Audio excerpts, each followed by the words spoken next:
Muy buenas tardes, amigos. Nuevamente soy Manuel Rojas, presidente de la Liga Iberoamericana de Astronomía. Hoy, jueves 13 de abril, comenzamos ya el cuarto año de este maravilloso ciclo de charlas astronómicas virtuales de la Aliada, de la Liga Iberoamericana de Astronomía. Y vamos a comenzar este ciclo de charlas que, bueno, ahora vamos a ver los días que lo vamos a hacer. Bueno, eso todavía estamos en algunos arreglos, pero esta primera charla va a estar a cargo del profesor Pedro Ignacio de Ace Rincón, desde Bogotá, Colombia, quien es docente de la Universidad Distrital Francisco José de Caldas, y también es miembro del Comité Científico de la Aliada. La charla que nos va a dar el profesor Pedro Ignacio es la física del cometa C 2022 E3. Esta charla, como todas las semanas, llega siempre gracias al apoyo de la página Rastros de Guerra de nuestro amigo Juan Carlos Flores. Adelante, Pedro, buenas tardes.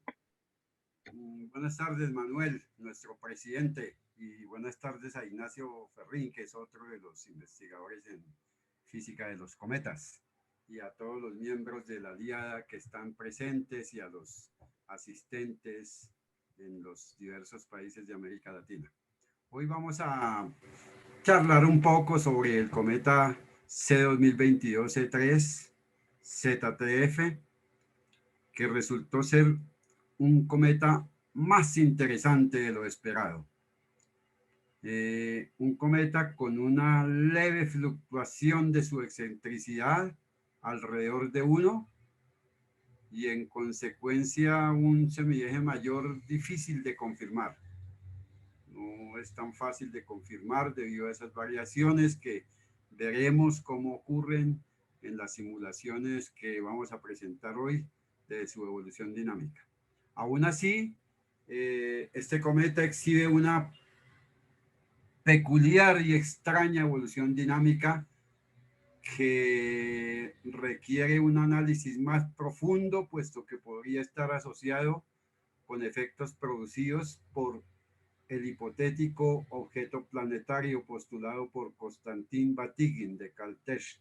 Recuerden que Konstantin es quien ha venido desarrollando simulaciones alrededor de esa hipótesis que él y su grupo ha planteado sobre la posible existencia de un objeto planetario entre 750 y aproximadamente 1400 unidades astronómicas, es decir, más allá del cinturón de Kuiper. Volviendo al cometa, se ha especulado un periodo de 50.000 años, con lo que un cálculo rápido del semieje mayor podría resultar en un semieje mayor de 1360 unidades astronómicas. La evolución fotométrica y térmica de este cometa y su tasa de producción de agua, de polvo y otros volátiles es, como se verá en las gráficas, lo usual en este tipo de cometas.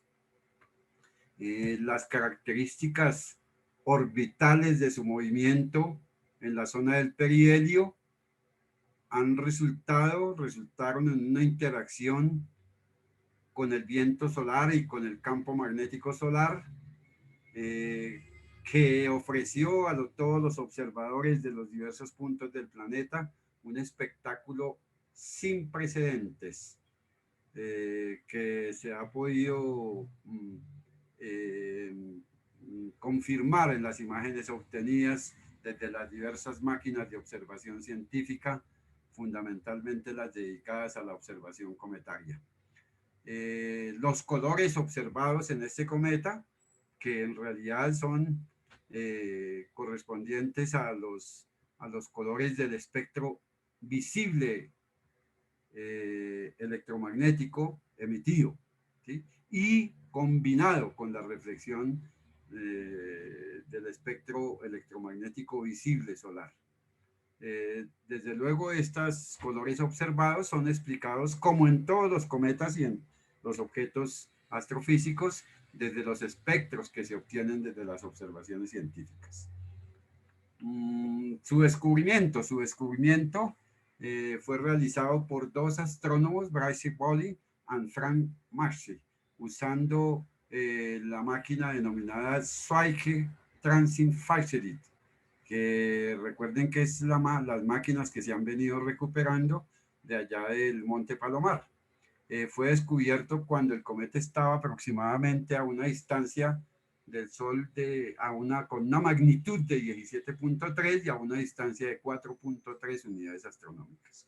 Ya muy cercano, si hablamos del sistema solar interior, 4.3 unidades astronómicas. Recuerden que la distancia Sol-Júpiter son 5.2 unidades astronómicas. La distancia Sol, cinturón promedio del cinturón de asteroides es aproximadamente 2.7. Entonces 4.3 pues es una distancia cercana al Sol en términos del contexto del sistema solar interior. Inicialmente fue identificado como un asteroide, pero observaciones posteriores revelaron un desarrollo de una coma indicando que se trataba de un objeto cometario.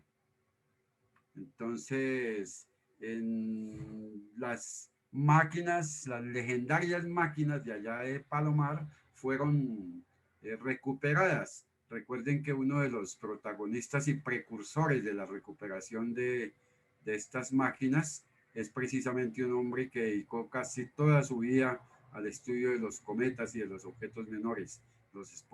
Shoemaker Levy y su Shoemaker Eugene Shoemaker y su esposa y su gran amigo Levy. Si consultamos en esta dirección que tenemos acá, podremos encontrar un artículo, bueno, bastante técnico para quienes hacen observación puedan acceder a la información fundamental de las características técnicas, de los aspectos relevantes de esta máquina de observación científica y de cómo acceder a sus respectivos manuales de uso y cómo solicitar tiempo de observación en esa máquina. Es el artículo publicado prácticamente por la mayoría de astrónomos que han accedido a esta máquina o que son astrónomos de soporte de este complejo observacional que en los últimos años se ha dedicado fundamentalmente a objetos menores del sistema solar y a observaciones en el dominio del tiempo de objetos que requieren largos ciclos de observación. El cometa,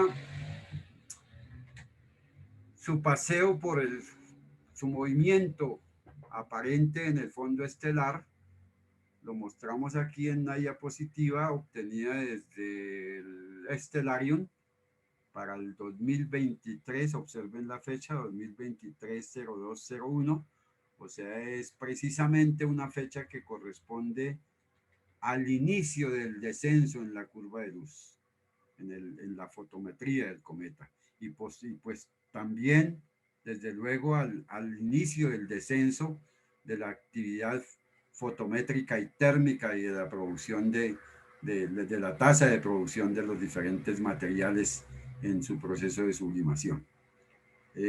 Dado que observen la fecha 2023-0201, recuerden que el paso por el perihelio fue aproximadamente el 12 de enero. Luego esto significa que la curva de luz y los procesos de sublimación tienen un máximo que en este caso no concuerda con el perihelio, dista del perihelio, y eso tiene sus implicaciones. Después lo vamos a mirar en un PDF. Entonces, en la siguiente diapositiva vemos ya para 5 días después, el 6 de febrero de 2023, se situaba ya no como antes, ya se transportó desde las cercanías de la Osa Menor, se transportó a un lugar muy conocido por los astrónomos aficionados y los observadores de cometas, por los astrónomos profesionales, que son las constelaciones de Tauro y Auriga. Y se situó precisamente formando un dúo con Marte. Observen que está Tauro, Marte, el cometa y Capella, la conocida estrella Capella. En la siguiente diapositiva lo mostramos ya para una fecha que corresponde al 10 de febrero de este año. ya se había cambiado de posición en el fondo estelar, como en su movimiento aparente en el fondo estelar. Miren dónde está Capella, observen dónde está Capella, Marte y el cometa, y al otro lado Aldebarán. Va camino prácticamente a situarse en las cercanías de la constelación de Orión, ¿sí? Donde se ha mantenido, entre otras cosas, debido a sus características orbitales. Aquí, muy cerca entonces ya entre Tauro y Orión, que eso es para la fecha 2023-02-16, ¿sí? Y en el 2023-02-21 se acerca más a una zona aledaña a Orión para el 2023, para el 21 de febrero. Para el 21 de febrero. Y hoy que ya está situado con una magnitud que, de acuerdo al Stellarium, sería de 11.7, ya un cometa prácticamente no visible, con telescopios normales de aficionados. Ya tienen que ser telescopios profesionales, o incluso si hay uso de binoculares, tienen que ser binoculares de profundidad y de búsqueda cometaria avanzada. Entonces, esa es la posición de hoy. Observen muy cerca Rigel, la estrella de la constelación de Orión, una variable. Bueno, veamos sus elementos orbitales, ¿sí? Esos elementos orbitales han sido de pronto modificados. Yo no quise cambiar esta diapositiva, actualizarla a la fecha de hoy, pero bueno, son 500, son un total de 3.356 observaciones desde el 31 de diciembre de 2022, ¿sí? La solución de la máquina del clúster, y con una primera observación en 2021 0710 y una última observación en 2022 1230. ¿Sí? Observen sus elementos orbitales. Excentricidad 1.000, levemente por encima de 1. Y un semieje mayor que corresponde a una órbita abierta, como lo indica el signo menos. Y bueno, un periodo que se ha calculado inciertamente, un paso por el perihelio, perdón, un paso por el perihelio, que es en enero 12, como les había dicho anteriormente. Y con estos elementos orbitales, pues nosotros podemos explorar un poquito su órbita. Observen esta primera animación de su órbita, hecha con la elipse referencia, o sea, sin tener en cuenta perturbaciones. O sea, solamente es una simulación hecha basada en la solución de dos cuerpos, sin tener en cuenta perturbaciones de ninguna índole. O sea, en este caso, pues con la cuasi elipse o cuasi parábola referente. Entonces vemos un cometa con una inclinación notoria. Vamos a mirar la siguiente animación. Nos interesa mirar la siguiente animación por un motivo, por ver el motivo de cómo aparece allá en la constelación de Orión, cerca de Rigel, a mitad de camino en grados entre el punto cardinal sur y occidente, eso a causa de su configuración orbital. ¿Sí? Si nosotros atendemos a esta fecha, cuando el cometa esté llegando a cruzar en la gráfica de la animación orbital esta órbita, que es la correspondiente a Júpiter, pero pues obviamente esta es por allá, más allá de... Entonces, cuando se acerque a esta posición, veremos entonces la Tierra por allá avanzada, y por eso se ve en los atardeceres y a esas magnitudes, puesto que ya está lejos de nuestra órbita terrestre. Y además, pues, la posición del cometa respecto de la Tierra y respecto del Sol implica un atardecer para la Tierra, viendo a un cometa acercándose al horizonte. Bueno, estas observaciones, estas gráficas son posibles con esos elementos orbitales que acabamos de examinar. Entonces observen que la Tierra alejándose, el cometa alejándose, y a causa de esa posición del cometa respecto del sistema solar interior, pues se observa, como se observó en esa diapositiva, su posición aparente en el fondo estelar, ¿sí? En la zona suroccidental. Y bueno, entonces ahora veamos un poquito acerca de la evolución dinámica. Hemos llegado entonces al punto donde veremos qué significa eso que explicábamos en la introducción de una excentricidad levemente fluctuante alrededor de 1. ¿Sí? Entonces observen una simulación hecha a 100 años. Entonces centrémonos en la curva inferior. Entonces, si observan aquí en el eje vertical, un más 1 implica entonces que a partir de 0 le sumamos estos valores después del punto, estos valores que prácticamente son del orden de la 10 milésima, ¿sí? Eso quiere decir que está levemente por encima de 1. O sea que se trata de una órbita parabólica, pero observen la variación en el dominio del tiempo.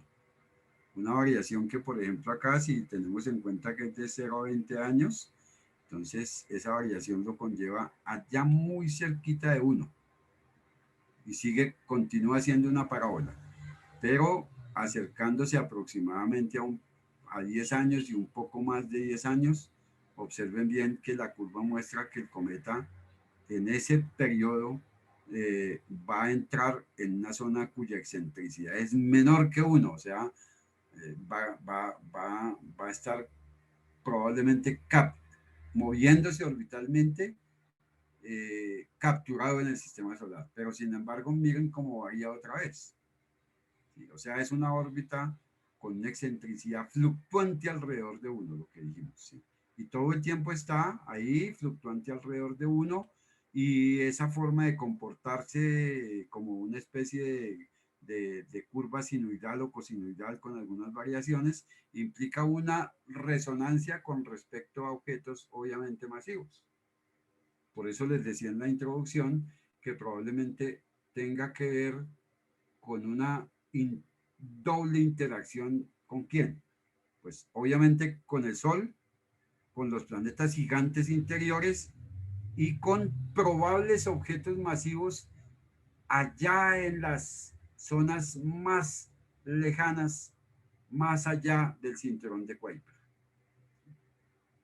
Si observamos el semieje mayor, por periodos va a estar asumiendo una conducta, digamos, perturbada. ¿Sí? Pero observen que por lapsos esas perturbaciones desaparecen, pero cuando aparecen amenazan con situar al cometa en una órbita no tan cuasi parabólica, sino concretamente parabólica, o incluso podrían lanzarlo hacia una órbita más abierta aún. ¿Sí? Hicimos una simulación a 500 años para ver cómo continuaba esa conducta, si esa conducta cambiaba drásticamente o no, y esa conducta continúa siendo la misma. Observen el comportamiento que les decía, de la excentricidad, ¿sí? Con esta simulación a 500 años. ¿Sí? Y entonces vemos que es un cometa que se ve afectado de manera muy regular, muy varía. Esas perturbaciones se ajustan a una función variable armónicamente en el dominio del tiempo. Y eso implicaría una resonancia, como les dije, con objetos masivos muy al interior del sistema solar, sería nuestro caso del Sol y los planetas gigantes, y con unos objetos probablemente masivos más allá del cinturón de Kuiper, mucho más allá del cinturón de Kuiper, en la zona precisamente donde supuestamente de acuerdo a las simulaciones, los cálculos, el análisis matemático hecho por Konstantin Batygin y su grupo, estaría o ese objeto o varios objetos masivos, ¿sí? Entonces miren las simulaciones, por ejemplo, a 1000 años, siguen presentando la misma conducta física, ¿sí? A 5000 años, observen el cero donde está, ¿sí? Se mantiene entonces por encima de 1, pero también hay por debajo de 1, ¿sí? O sea, lo que les decía, una excentricidad levemente fluctuante alrededor de 1, ¿sí? Y unas zonas donde se mantiene, ¿sí?, en esa resonancia, pero con periodos donde experimenta fuertes perturbaciones, como este pico que está aquí, ¿sí?, que es usual. Devolvámonos un poquito, miren esos picos usuales, ¿sí? Miren esos picos usuales. Entonces, es una conducta bastante interesante, ¿sí? Por eso les decía al inicio de la presentación que resultó ser más interesante de lo esperado. Esta simulación es a 1.000.000 de años. Y observen, es interesantísimo. No todos los cometas presentan estas características. Este cometa en particular, su evolución dinámica es una evolución poderosamente atractiva para el estudio de la evolución dinámica de estos objetos. Se puede constituir en un modelo de exploración de otros cometas. Bueno, es una simulación, la máxima que se hizo a 10 a 10 millones de años, para confirmar que sigue presentándose esa leve fluctuación de la excentricidad alrededor de 1. ¿Sí? Con una tendencia mayoritaria, con una tendencia mayor, con una probabilidad mayor a sostenerse en una órbita cuasi parabólica. Bueno, entonces ahora veamos un poquito de la evolución fotométrica y térmica. ¿Sí? He querido poner esta imagen acá, hecha por Didac Mesa, que fue publicada en la Diada, digamos, una secuencia de imágenes de cómo va evolucionando la magnitud del cometa, en las respectivas imágenes, su evolución, sus procesos de sublimación, de formación y evolución de la coma y de la cola respectivamente. Entonces, veamos la curva de luz. Se me fue aquí, creo que con CCD, quería solamente las visuales. Entonces, con esos parámetros de la magnitud absoluta, que de acuerdo a esta curva de luz es de 6.9, y su parámetro de actividad, que es 4.3, con esos parámetros obtenidos desde la curva de luz, que no varían mucho si yo le quito las CCD, ¿no? Entonces, podemos obtener esta curva de evolución fotométrica y térmica con esos parámetros obtenidos de la curva de luz. Y entonces vemos que es una curva de luz bastante normal. Y esa normalidad implica que la envoltura volátil, al parecer, tiene una homogeneidad a nivel de su estructura sólida. Cuando inician los procesos de evolución no se ven variaciones, digamos, importantes a partir de este punto, que son los 94, que no lo marqué, los 94 grados Kelvin, que es cuando el cometa inicia a crear una tenue atmósfera de dióxido de carbono, porque el dióxido de carbono en esas condiciones del sistema solar, en ese ambiente del sistema solar, a esas presiones, a esas temperaturas, el dióxido de carbono comienza su sublimación en las vecindades de una temperatura aproximadamente de 94 grados Kelvin. No pasa nada, inicia, sigue una curva muy suave hasta llegar a su perihelio, en el que se le puede calcular de esta evolución, de esta evolución fotométrica y térmica, como lo pueden observar aquí. Tenemos parámetros termodinámicos y tenemos parámetros fotométricos, y eso implica poder calcular sobre este modelo de evolución una temperatura superficial local máxima para el hemisferio más de mayor actividad de unos 155 Kelvin y una magnitud heliocéntrica de 10.4. Recordemos que la magnitud heliocéntrica es en realidad la magnitud observada menos 5 veces el logaritmo de la distancia a la Tierra. Entonces, es una evolución normal para este tipo de cometas y veamos su tasa de producción.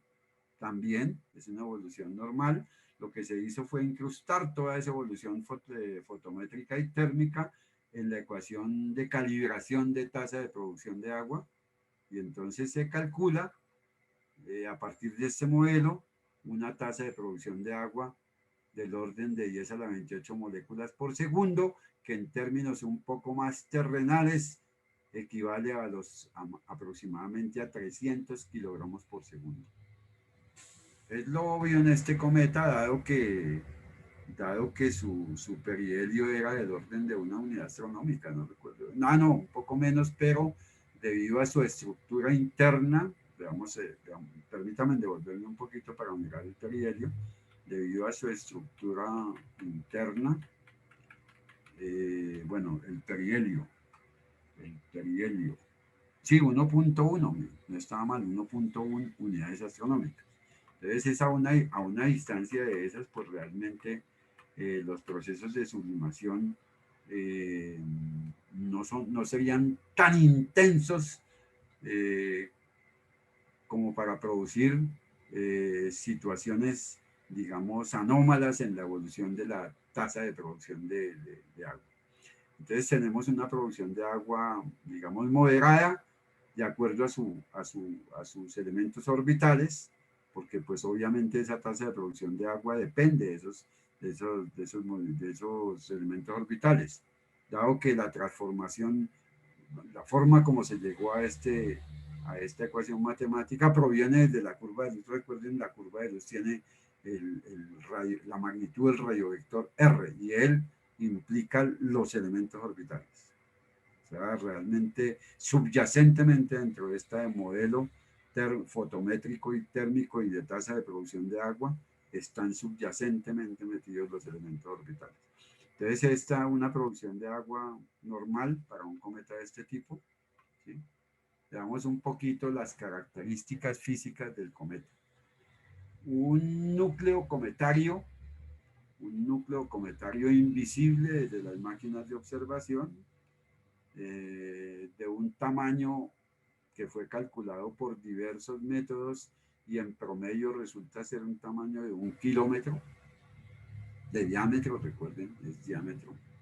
Una coma que ronda el 1.000.000 de kilómetros. Una coma que ronda el 1.000.000 de kilómetros. ¿Sí? Porque obviamente en las imágenes hay una gran parte de la coma que no es visible en estas imágenes. Se requiere, digamos, imágenes de altísima resolución, de profundidad y ser procesadas computacionalmente en un software de pronto como iGraph para poder visualizar adecuadamente esa parte, digamos, cuasi invisible de la coma. Y tenemos entonces una coma del tamaño de 1.000.000 de kilómetros, que en realidad es una coma modesta comparada con otros cometas que tienen comas del orden de 10 millones, 20 millones de kilómetros, 50 millones de kilómetros. ¿Sí? Una cola iónica del orden de 14 millones de kilómetros. Esto. ¿Sí? Pues la cola iónica calculada. ¿Sí? Muy regular, veremos después esas características que se derivan de la electrodinámica, de la conducta electrodinámica de los iones que constituyen la cola iónica. ¿Sí? Una anticola cometaria del orden de 4 millones de kilómetros de longitud. Una anticola. Una cola de polvo del orden de los 8 millones de kilómetros. un periodo de rotación calculado de aproximadamente 8.7 horas, o sea que se trata de un cometa de rotación lenta, y eso eso debe tenerse en cuenta a la hora de simular con las ecuaciones que estaban ahí en las gráficas que ustedes observaron. Una rapidez orbital en las vecindades del perihelio, en la zona misma del perihelio, del orden de 57 kilómetros por segundo. Entonces, veamos, la anticola. La anticola es el resultado de la interacción de esos iones que constituyen esa anticola, porque en realidad la anticola es una cola iónica, que adicionalmente está por estar en el frente de choque de onda del cometa, está mezclada, por decirlo así, con polvo interplanetario. Pero fundamentalmente, como componente del cometa, es una cola iónica. Y como tal, esta gráfica que tenemos acá es una gráfica hecha basada en la ecuación de Lorentz, en esta ecuación. ¿Sí? Ya explicamos qué es esta ecuación, basada en la ecuación de Lorentz, y que me permite, de acuerdo a las características del cometa, ver que es como un embudo magnético. De tal manera que los iones lo que hacen es seguir estas trayectorias que muestra esta gráfica. ¿Sí? Y como no tienen una energía cinética que supere la energía de este embudo magnético, pues entonces el único camino que le quedan a esos iones es retornarse haciendo esos mismos helicoides con radios de curvatura variables. ¿Sí?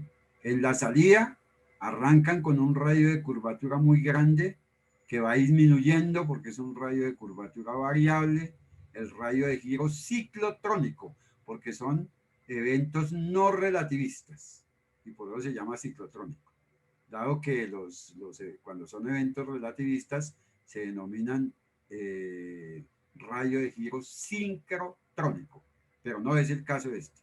Son velocidades no relativistas, muy por debajo del 30% de la rapidez de las ondas electromagnéticas en el vacío. De tal manera que al no poder romper la barrera magnética, de esa trampa magnética, ese embudo magnético, los iones solo les queda el camino del retorno. ¿Sí? Inversión y retorno. ¿Sí? Entonces, es lo que sostiene a esa cola iónica. Y es la ecuación esencial para modelar esos fenómenos, dado que la fuerza de Lorentz es una ecuación que me permite estudiar la dinámica. Recuerden, una fuerza es una magnitud dinámica en física. Fuerza es igual a masa por aceleración. Me permite estudiar la dinámica resultante de la interacción entre partículas cargadas, o sea, iones, como en el caso de las colas iónicas de los cometas. Me permite estudiar el resultado de la dinámica como resultado de la interacción de esos iones, de esas partículas cargadas eléctricamente, y los campos eléctricos y magnéticos del sistema solar. En este caso, el campo eléctrico es aproximadamente despreciable.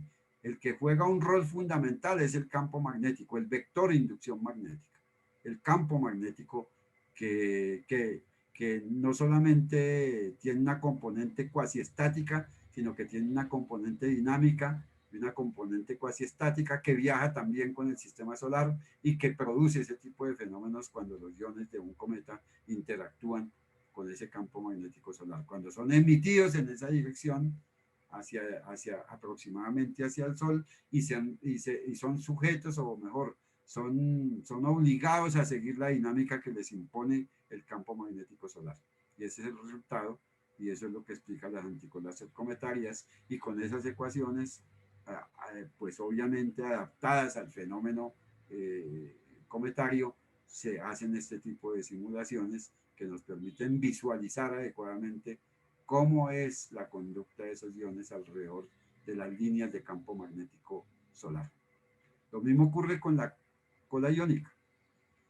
Observen que es una cola iónica muy regular, en extremo regular. Este ya no tiene prácticamente un radio de curvatura variable, o sea, un radio de giro ciclotrónico variable. Es aproximadamente constante y eso es lo que implica el hecho de que este grosor o espesor, por decirlo así, de la cola iónica sea aproximadamente constante a lo largo de su longitud. Porque el radio de giro ciclotrónico alrededor de las líneas de campo magnético de los iones que constituyen la cola iónica no varían. Y entonces es una solución, digamos, básica, simple de la fuerza de Lorentz. Bueno, veamos una simulación hecha por la gente de Arizona, el grupo de Brand, del profesor Brand y el profesor Malcolm. Hace mucho tiempo trabajan en cometas, voy a volverla a mostrar. Les recomendaría un artículo de investigación y ciencia que se llama, creo que es Colas cometarias, del profesor Brand y Malcolm. Creo que hay una versión de ese artículo en español en la revista de Investigación y Ciencia, que entre otras desapareció, creo, si escuché en unas noticias la revista. Volvamos a verla. Cómo se desconecta la cola iónica de un cometa. En realidad es el resultado de la dinámica de la interacción entre el campo magnético y la cola iónica. Y eso lo podemos visualizar en imágenes, por ejemplo, como esta imagen de José Chambo, tomada desde las máquinas de New Mexico, el 24 de diciembre de 2022. Observen que aquí se alcanza a visualizar levemente el inicio, por decirlo así, de una desconexión de la cola iónica a esas longitudes.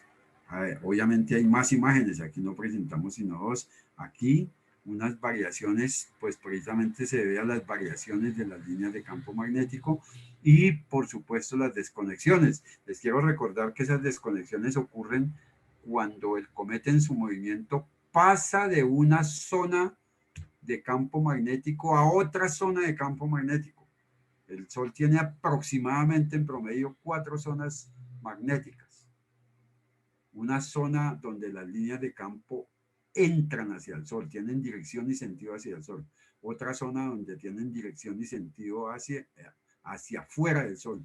Otra zona que tiene sentido hacia el Sol, otra zona que tiene sentido fuera del Sol. Entonces, cuando un cometa pasa de una zona a otra zona de inversión del campo magnético, pues la consecuencia natural es la desconexión de la cola iónica.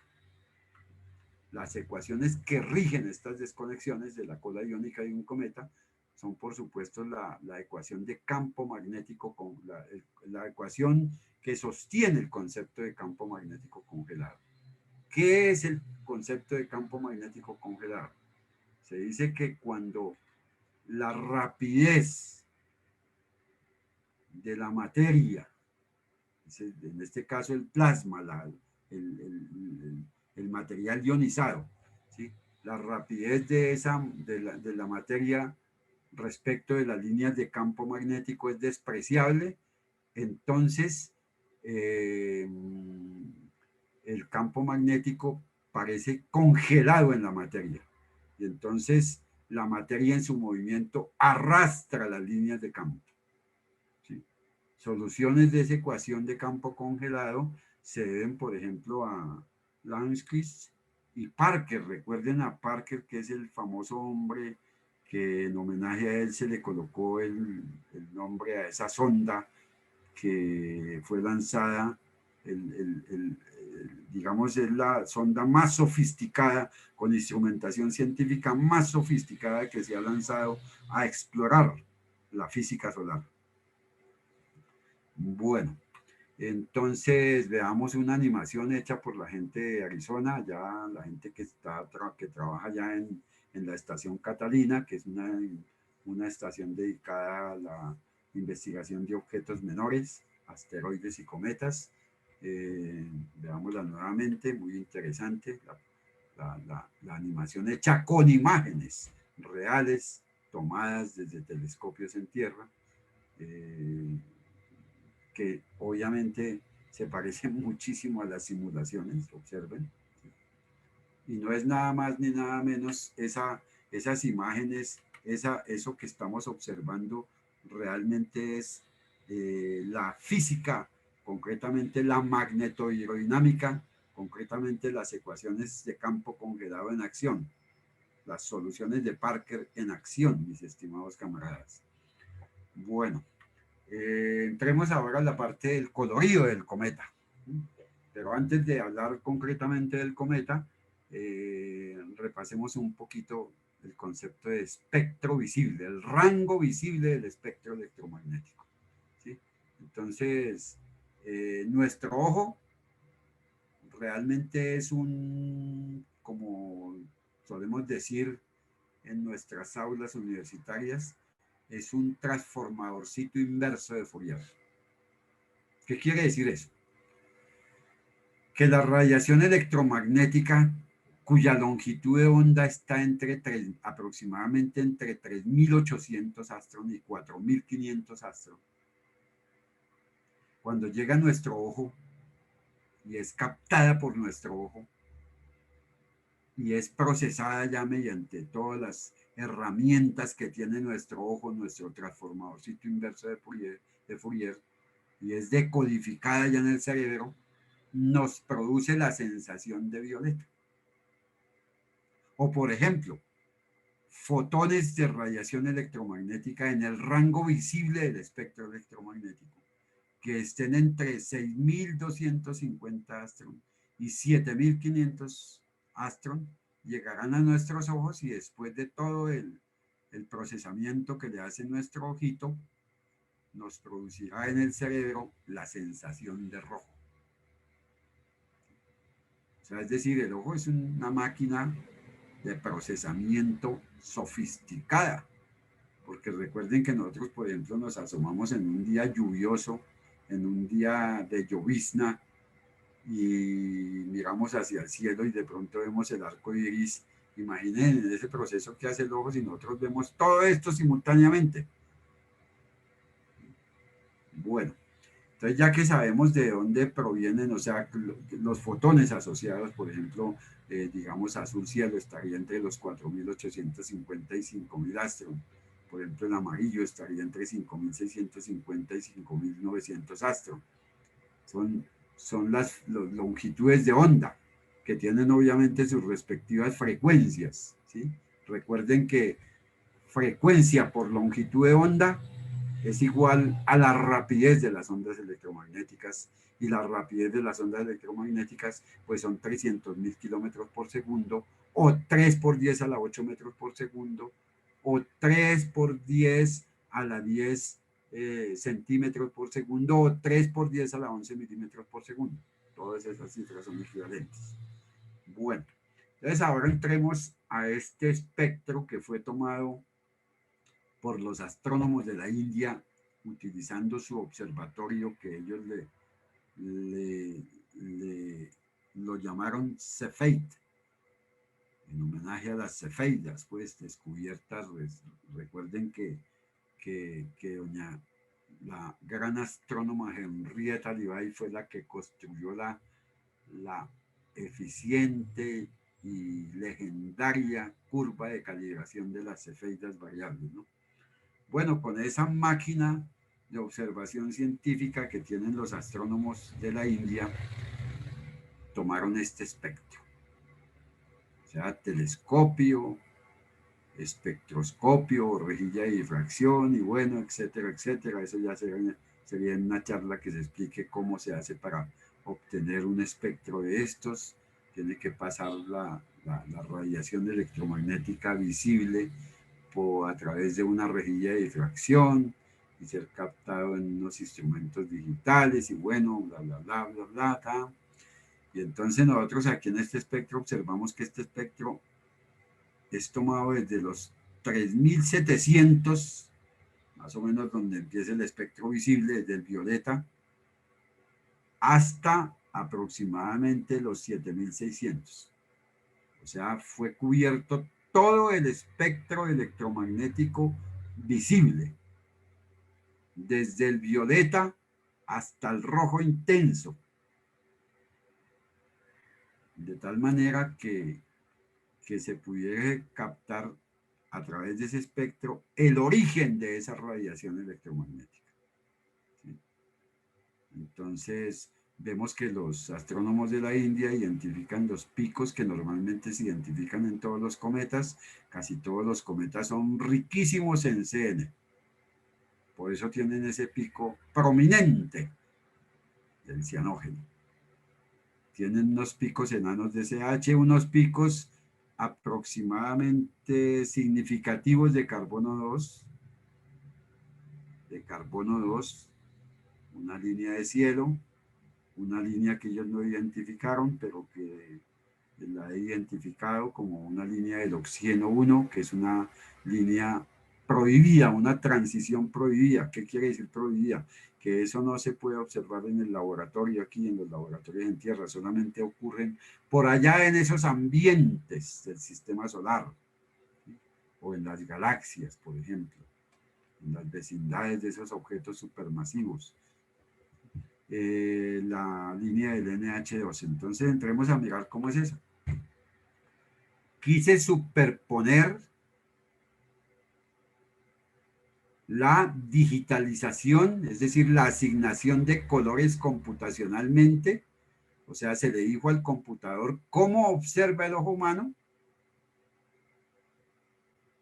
Ahora tome eso en blancos y negros, en grises, y asígnele el color con el que ven los ojos humanos y muéstreme el espectro del cometa para poder presentar de una manera didáctica, de una manera pedagógica, los colores del espectro electromagnético visible de cada una de las líneas de emisión del espectro electromagnético. Entonces vemos que el cianógeno,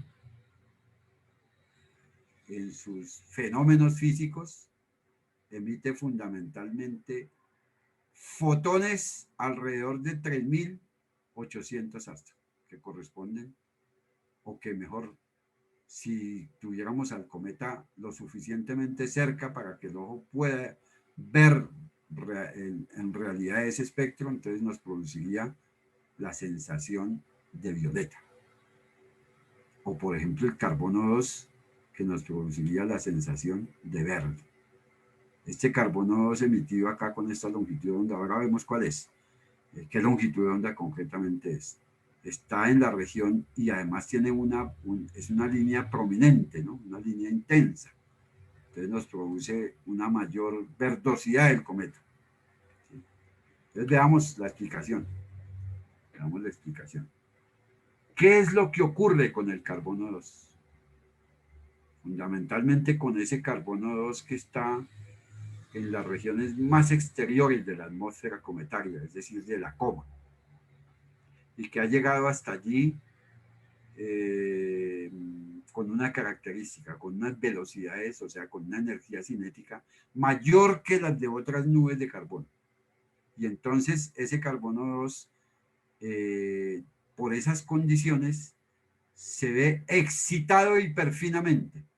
O sea, ha adquirido energía, los núcleos de sus componentes, recuerden que es una molécula de carbono, pero los núcleos de esos átomos que constituyen esa molécula se han excitado, es decir, han adquirido niveles de mayor energía que los sitúa en un estado que los astrofísicos y especialistas en espectroscopía astrofísica denominan el estado D super 3 pi super Q, pi super G. Al estado, y ese estado excitado, como todo átomo o todo núcleo excitado, tiende a estar en su estado fundamental, él se desexcita emitiendo fotones de radiación electromagnética. En este caso, la desexcitación del estado D super 3 pi super G, pi sub G, emite fotones de 5145 astron, está en la región del espectro visible, concretamente en la región que le produce la sensación de verde al ojo humano. Y esos fotones son emitidos y entonces esos estados hiperfinos decaen a estados fundamentales y concretamente decaen al estado A3, A super 3, pi sub U.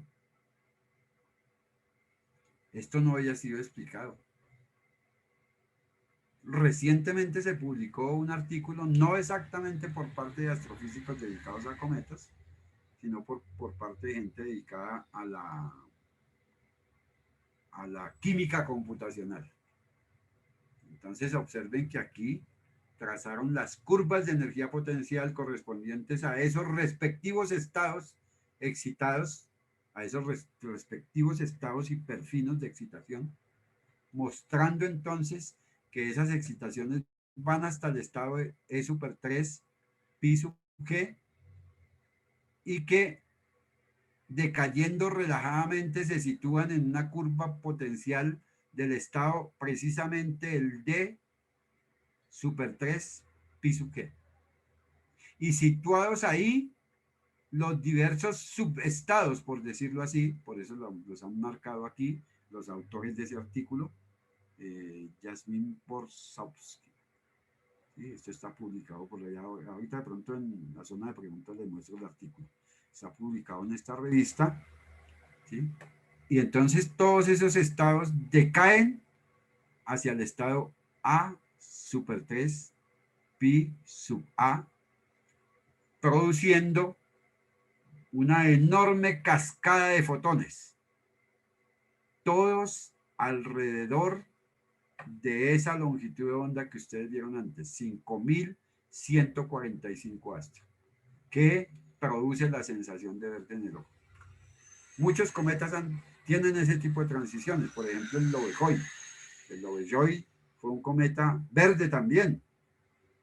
¿Sí? Los periodistas hablaban de que el único cometa verde, el cometa verde, no, es que muchos cometas han tenido líneas significativas, líneas intensas, líneas prominentes del carbono C2, concretamente del carbono C2 que se sitúa en la parte más exterior de la coma cometaria. Aquí he querido poner una imagen del cometa que fue tomada por un famoso astrónomo aficionado, creo que es Michael Jayer, para simbolizar que esas transiciones que ocurren en el estado, desde el estado, esa transición entre estados hiperfinos que ocurre desde el estado excitado D super 3 pi sub G al estado A super 3 pi sub A, son las que generan, por eso se pusieron esas flechitas verdes, son las que hacen que el cometa presente un colorido verde, o que sea llamado, como lo llamaban los periodistas, el cometa verde.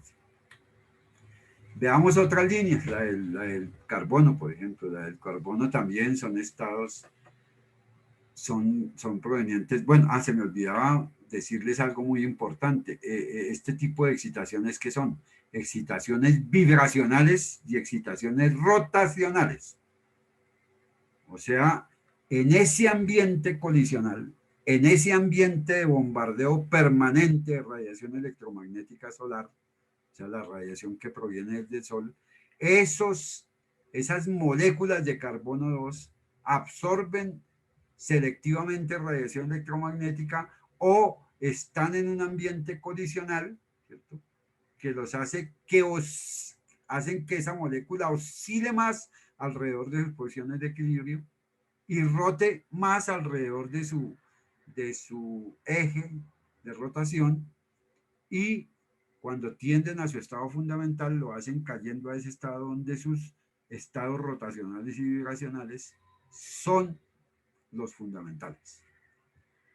Bueno, entonces aquí también tenemos unos estados también vibracionales y rotacionales que hacen que ese cianógeno, al desexcitarse, al pasar concretamente de este estado, como es simbolizado por los expertos en espectroscopía y en transiciones electromagnéticas, bien sea entre estructuras electrónicas del átomo o entre estructuras hiperfinas o en el aspecto nuclear, entonces emitan, para pasar de este estado a este estado, se emitan cascadas de fotones, de miles de millones de fotones con longitudes de onda de 3.887 astron, que nos producen la sensación, o sea, que hacen que esta línea de emisión muy fuertemente intensa se produzca en el espectro y que el cometa presente también un colorido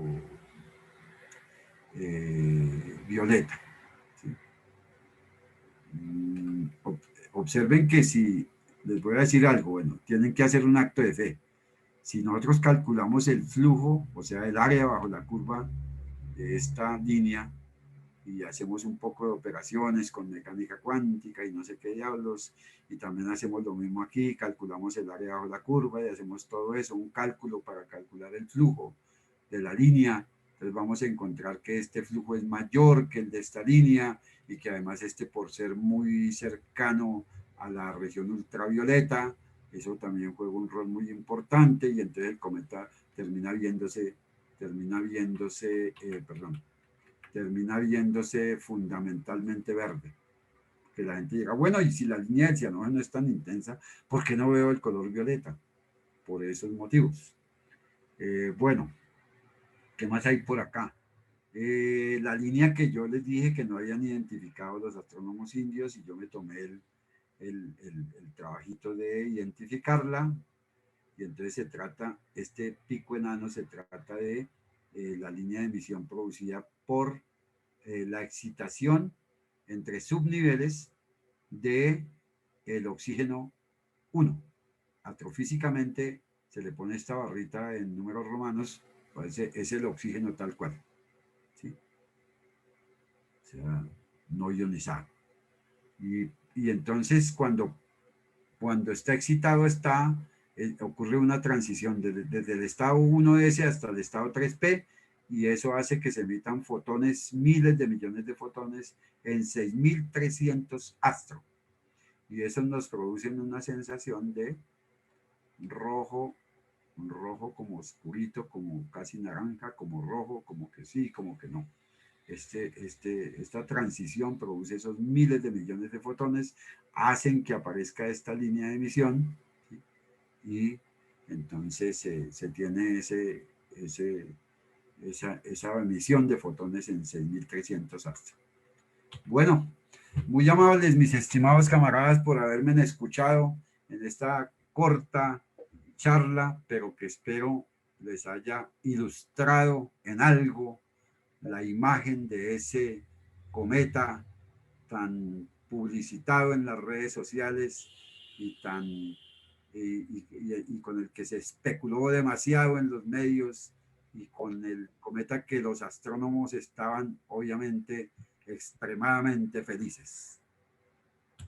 Entonces los dejo para que Manuel, que es el coordinador, nuestro presidente y coordinador de las charlas, abra la sección de preguntas. Muy amables por su asistencia. Muchas gracias, Pedro, por la interesante charla. Bueno, vayan dejando sus preguntas, por favor, en la sección chat, o si no, hay una opción también que es levantar la mano, donde dice reacciones, abren y dice levantar la mano, y nos piden para que podamos activar el micrófono y puedan preguntar o comentar directamente, ¿no? Bueno, a ver, vamos acá a los saludos, como siempre. Álvaro Guaymare desde Uruguay, saludos desde Uruguay. Alan Carciente desde Caracas, Venezuela. Hola, Alan, como siempre, presente. Miguel Villalba desde Villa Ángela, Chaco, Argentina. Miguel, un abrazo grande, Miguel Villalba. Ahí está Miguel. Acá Luis Mancilla también, saludos a todos. Alberto Telesca de Azaramás, Buenos Aires, Argentina, aficionado por los temas tratados. Gracias, Alberto, por tu presencia. A ver, Ah, bueno, Ignacio Ferrín dice que tenía una clase a esta hora, pero bueno, tuvo que retirarse, pero dejó sus saludos. Y acá dejó su correo para que reciban el boletín de defensa planetaria también, si ustedes quieren. Muy buen boletín.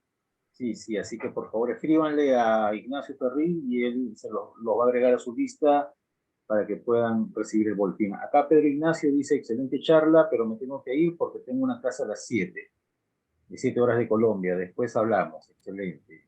Bueno, Luis Mancilla, saludos. Luis dice, muchísimas gracias, estimado Pedro, muy buena sobre el espectro y por la amplia explicación de la anticola. Moisés Montero dice, no logré ver el cometa más que en fotos, bueno, igual que yo, visto directamente a través del ocular. ¿Se veía efectivamente verde? Pregunta Moisés. Moisés dice, no logré ver el cometa más que en fotos. Visto directamente a través del ocular, ¿se veía efectivamente verde? Bueno, todos decían que era verde, ¿no? ¿Tú qué opinas, Pedro? Sí. Es una pregunta lo que si se veía efectivamente verde. Sí, sí, está preguntando. Bueno, mira que yo lo estuve observando por binoculares. Obviamente los binoculares no tienen esa resolución tan elevada como para observar esos colores. Se observaba como simplemente como un objeto difuso, bastante azuloso, no se le alcanzaba a ver la tonalidad de verde. No sé si por grandes telescopios de aficionados, como hay aficionados que tienen telescopios hasta de 16 pulgadas, no sé si se lograría ver de ese tipo verdoso.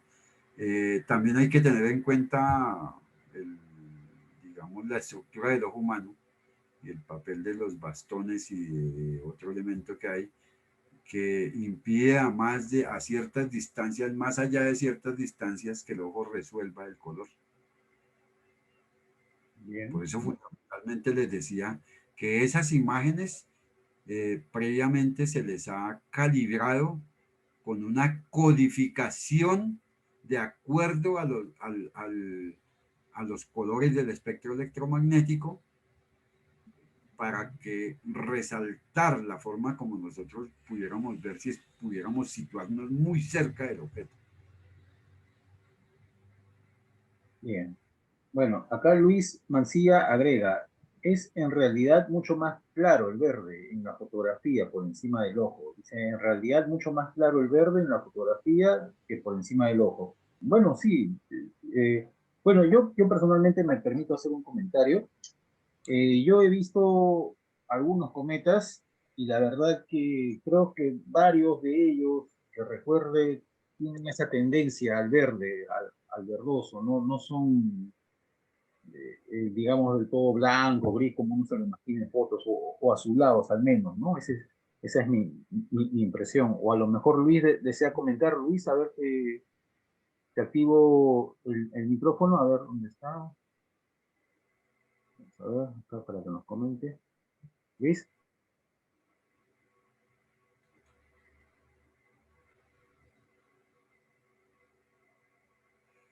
No, no escucho No, a no, Luis. me parece que no puede activar su audio. Bueno, a ver, acá Sí, le... sí, sí. Sí, hola Luis, a ver, creo que lo silencié de nuevo. Luis, Ahora sí está Luis ahí. sí, Luis, te escuchamos.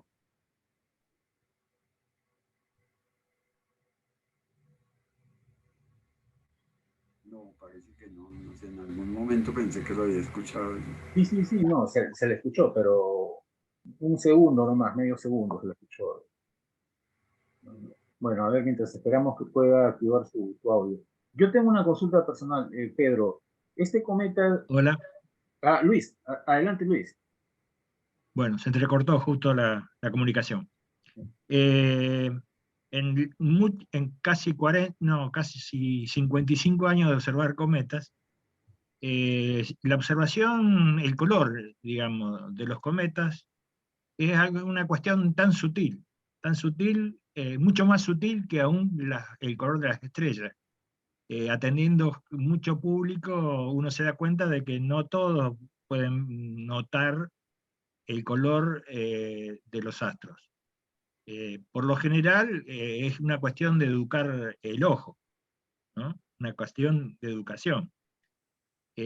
Tomar ejemplos bien extremos. El caso de los cometas es bastante más difícil porque la tendencia que el ojo está centrado prácticamente dentro del espectro en la parte verde.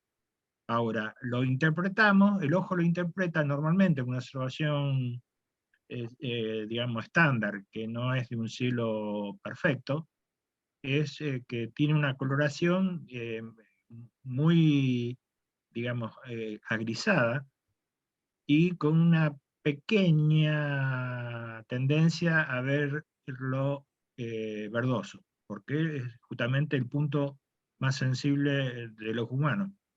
Ahora, en la fotografía resulta recontra, y sobre todo la fotografía, obviamente color, no me refiero a la vieja fotografía de blanco y negro, sino que en la fotografía color es fácil la identificación, aún más en la búsqueda de tratar de descubrir cometas, mejor con una cámara con un teleobjetivo, una cámara color, digital color, salen muy rápidamente, se identifican muy rápidamente los cometas, porque el color digamos, el color dominante es, digamos, es el verde, aunque no es exageradamente verde como en este caso, por eso la prensa lo puso como el cometa verde, pero en realidad hemos visto muchos cometas que en la fotografía, digamos, domina un poco la coloración verde, ¿no?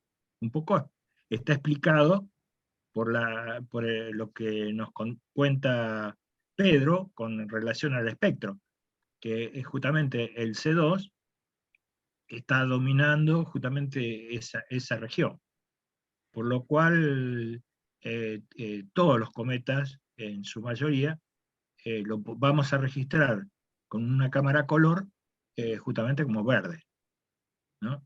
Entonces, hacemos una secuencia de varias tomas consecutivas, dejando pasar un poco el tiempo, y vemos como ese manchoncito muy chiquito, color verdoso, y que se, digamos, se ve claramente y se distingue claramente porque la coloración es muy típica, ¿no?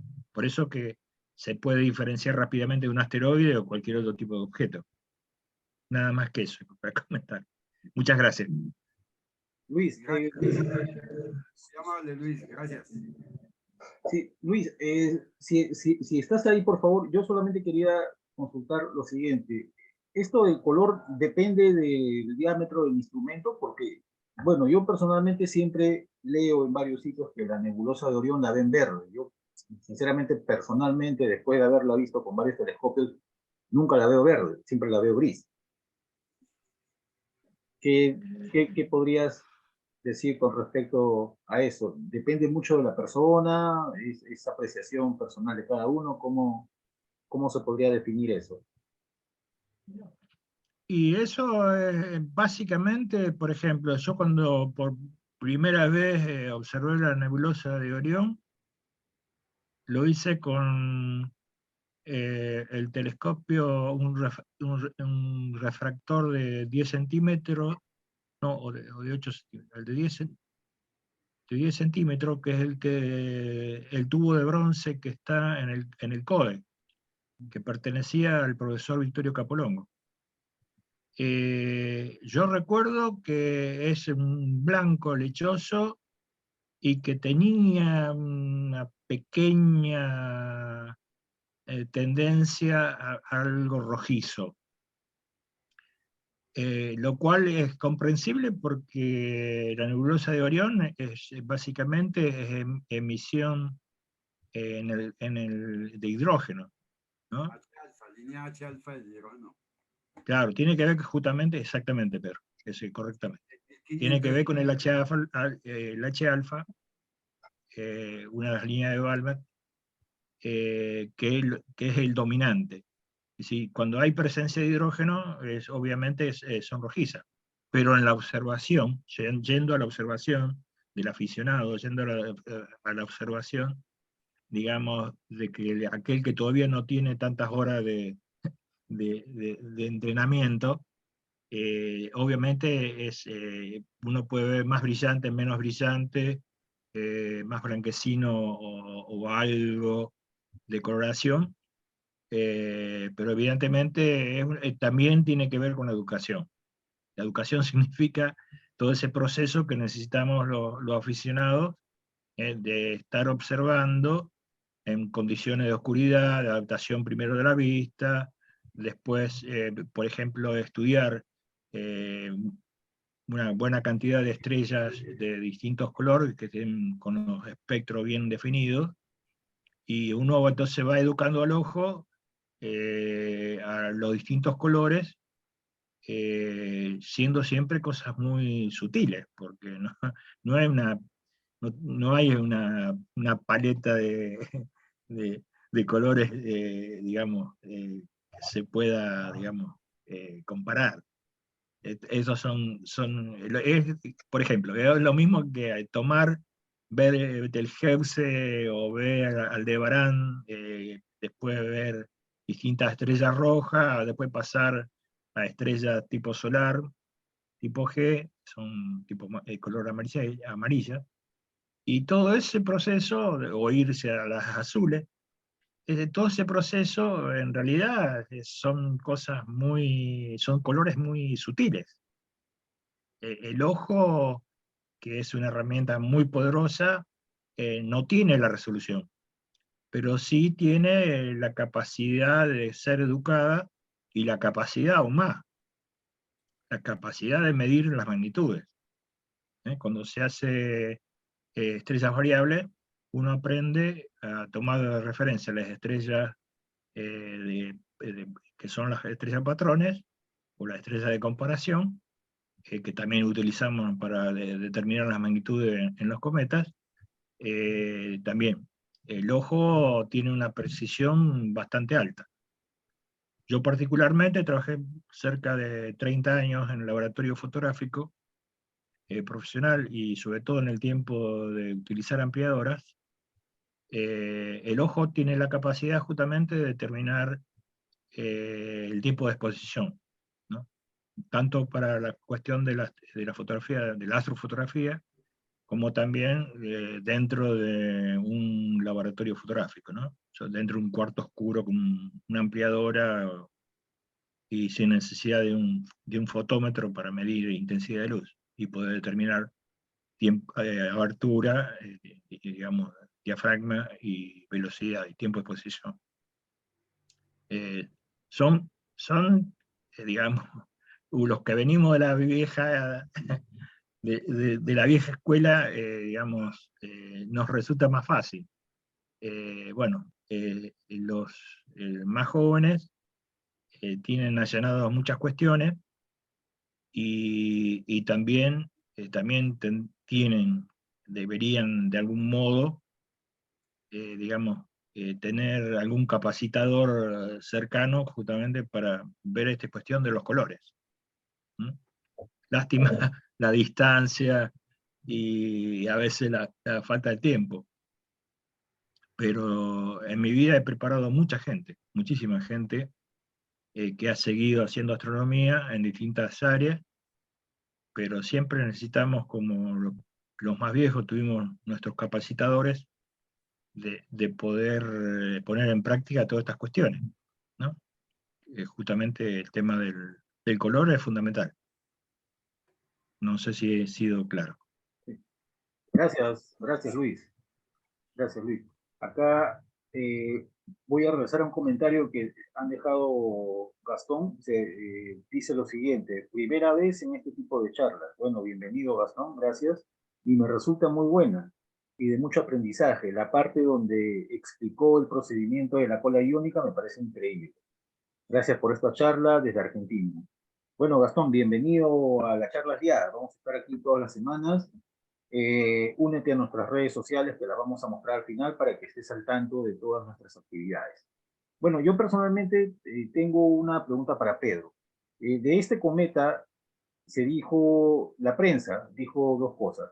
Lo llamó el cometa de los neandertales porque decían que tenía, por su periodo, la última vez que pasó era cuando esta especie habitaba la Tierra.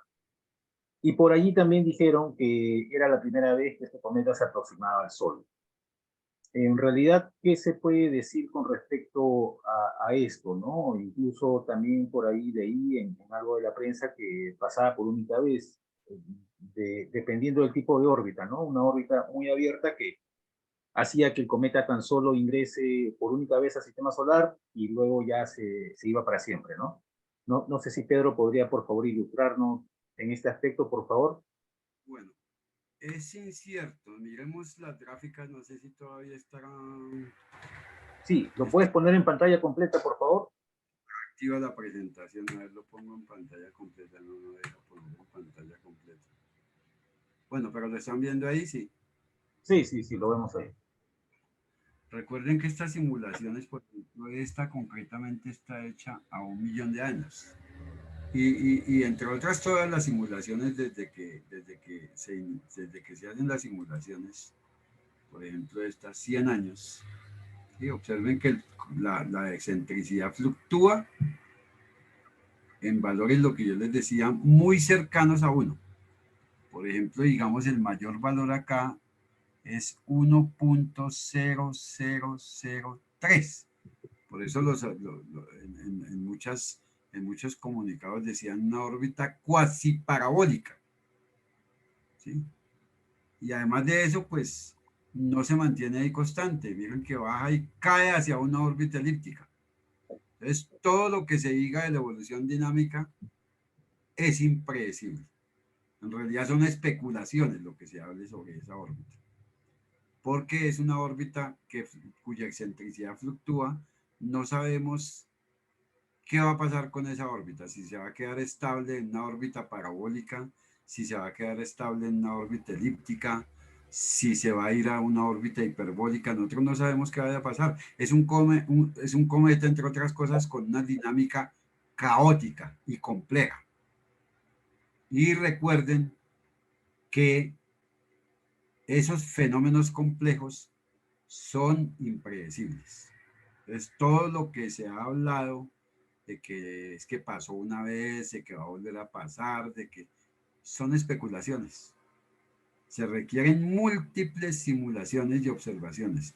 Y aún así, habría cierta probabilidad de que continuemos con la misma incertidumbre. Realmente lo que se diga acerca de los elementos orbitales y su respectiva configuración orbital se pueden ir a la especulación. Lo que nosotros podemos mostrar son las simulaciones y ver qué está pasando con ese cometa. Pero no podemos decir, no, ese cometa definitivamente es parabólico, ese cometa ya pasó, porque si se dijo, ah, no, que ya pasó, pues entonces sería un cometa periódico. Es probable que en el futuro el análisis de la evolución dinámica nos diga, mire, lo que pasa es que este cometa, lo que les decía, está fluctuando entre dos centros, de gravitación, que sería el Sol y los planetas gigantes, y al otro lado los hipotéticos, o el hipotético o los hipotéticos objetos masivos de los que habla Constantin Batini. ¿Sí? Es probable, estamos hablando de probabilidades. La mayoría de cometas, desde que no sean periódicos y se estén fuera de esa periodicidad, son cometas caóticos y complejos. Es más, los mismos cometas periódicos son complejos también, son caóticos. Solo que por tener una excentricidad completamente definida entre valores mayores que 0 y menores que 1, pues por lo menos tenemos algún grado de predictibilidad, ¿sí? Y por lo menos se predice cuándo va a pasar el cometa. Pero recuerden, por ejemplo, el cometa Halley se predijo un paso por el perihelio, y el cometa Halley pasó, creo que pasó 9 horas más tarde de lo anunciado. Entonces, empecemos por ahí, que es un cometa que aparenta una periodicidad milenaria. Bueno. Bueno, muchas gracias, Pedro. Y si no hay más preguntas, bueno, pueden dejar sus preguntas aquí en la sección de chat.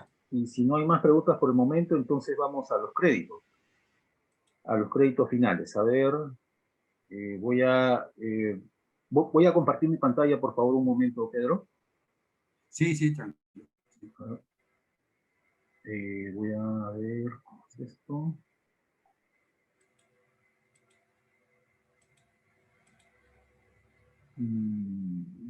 ¿Puedes dejar de compartir, por favor, Pedro?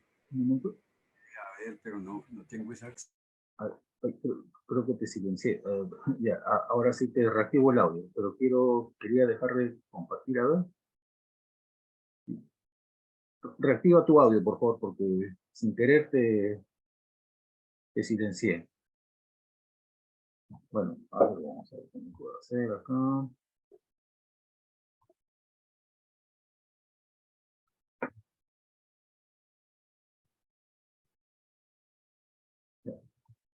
¿Sí?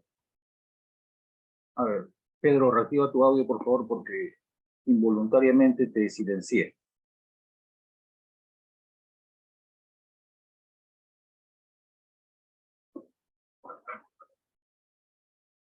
Y si por favor pudieras dejar de compartir pantalla. A ver un momento.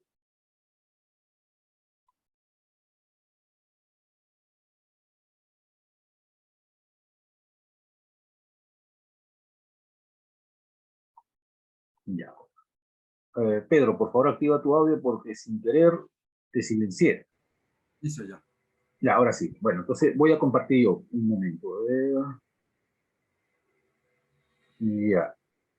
Bueno, antes que nada, les comento lo siguiente.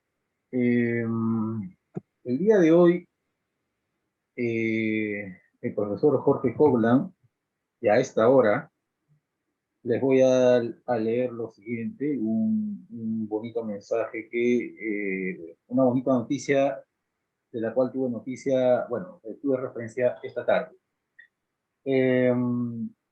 El director del CODE, el profesor Jorge Kovlan, será reconocido por el Consejo Municipal de la Ciudad de Santa Fe como una de las personalidades más destacadas de la ciudad, en el acto 150 Santafesinos por Santa Fe, a desarrollarse hoy a la misma hora que esta charla. Entonces, en este momento, Jorge debe estar en la ceremonia, en la cual es reconocido como uno de los 150 santafesinos destacados. Así que una felicitación para Jorge, seguramente verá la grabación de esta charla más tarde, y aquí me imagino que en esta página, que es la página oficial del evento, subirán fotos y obviamente si no suben fotos acá, nosotros las subiremos a las redes sociales de la Aliada, ¿no? Para que estén todos al tanto de esta importante distinción que ha recibido Jorge Kovlan. Por eso es que no está aquí presente Jorge y no está la gente del CODE, porque están todos allí en este momento. Bueno, una felicitación para Jorge entonces. También agradecemos como todas las semanas a nuestro amigo Juan Carlos Flores, quien es propietario de la página Rastros de Guerra, ya que ustedes conocen una página de historia militar peruana y sudamericana, quien semana a semana nos proporciona gentilmente su plataforma Zoom. Así que los invito a visitar su página en Facebook y su canal en YouTube, que ya se los voy a mostrar en unos momentos. Y como ya es tradición en la Aliada, desde el tiempo que venimos realizando estas charlas, otorgamos este diploma virtual al profesor Pedro Ignacio de Asa Rincón por la interesante charla de hoy, La física del cometa C 2022-E3, en este ciclo de charlas virtuales de la Aliada. Pedro, muchas gracias, te vamos a enviar este diploma y por favor unas palabras finales. Bueno, muy amables a todos los asistentes, gracias a la ciclo de charlas de la Aliada, gracias a nuestro presidente Manuel por esta permanente actividad de la Aliada. Pensamos que todos hacemos desde nuestro lugar de desempeño, desde nuestro sitio en la Aliada y desde nuestro sitio en la academia, lo más que podamos para hacer brillar a la Aliada y para hacer la astronomía divulgativa, hacerla llegar hasta los últimos rincones. Muy amables y muchísimas gracias. Espero volvernos a ver en otras charlas sobre cometas. Gracias, Pedro, muchas gracias. Bueno, y a quienes deseen un certificado de esta charla, certificado de asistencia, escriban por favor a este correo charlas.liada@gmail.com y se lo enviamos. A ver, sé que el año pasado se quedaron pendientes 2 o 3 diplomas Lo que pasa es que hemos estado con 1000 cosas y por ahí he visto algunos correos que nos han dejado, pero esta semana nos vamos a nivelar con esos diplomas que faltaron y obviamente a quienes escriban solicitando un diploma o un certificado de asistencia a esta charla, también les vamos a hacer llegar su diploma. El correo es charlas.aliada@gmail.com. Ponen, deseo un certificado de asistencia y obviamente ponen su nombre, ¿no? Para saber quién escribió. Y esta charla llega, como siempre, gracias al trabajo conjunto del equipo de Charlas Liada, compuesto por el profesor Jorge Coglan y este servidor Manuel Rojas. A ver, rápidamente vamos a las noticias aquí. Bueno, los invitamos a que se suscriban a nuestras redes sociales, nuestro grupo de Facebook, Liada Liga Iberoamericana de Astronomía, para que estén al tanto de todas las actividades que hacemos dentro de la Liada, ¿no? Y también puedan ustedes aquí publicar sus actividades, si tienen algún grupo que hace eventos, charlas, bueno, ahí se suscriben, le ponen un me gusta o seguir a esta página y van a estar al tanto de todo lo que hacemos en la Liada. Esta charla está siendo grabada y va a ser subida a nuestro canal de YouTube, Liada TV, donde están todas las charlas anteriores. Ya vamos cerca de los 100 videos, así que ahí ustedes pueden ver todos los videos de todas las charlas que se han hecho ya en estos 3 años y bueno, ya estamos comenzando el 4º año. Ahí están todas las charlas anteriores. Invitarlos también a que visiten el canal Rastros de Guerra de YouTube de nuestro amigo Juan Carlos Flores, quien nos presta su plataforma Zoom todas las semanas, y que le pongan un me gusta a todos los videos que están ahí, para que Juan Carlos pues nos siga prestando su Zoom toda la semana. Así que están cordialmente invitados. La revista Universo Digital de la Aliada ya está disponible para libre descarga, libre lectura. Como ustedes saben, sale en formato digital. Y bueno, desde este número estamos haciendo una pequeña variación. A ver, vamos a ver acá, creo que moví.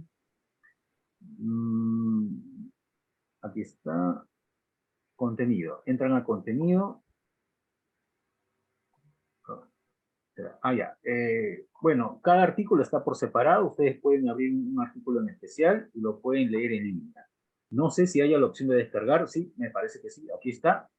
Entonces le ponen descargar y descargan el artículo que quieran. Así que por favor compartan, ¿no? O entren a la página y colaboren con la revista Universo de la Aliada. También en la misma página están los requisitos para poder escribir dentro de la revista Universo.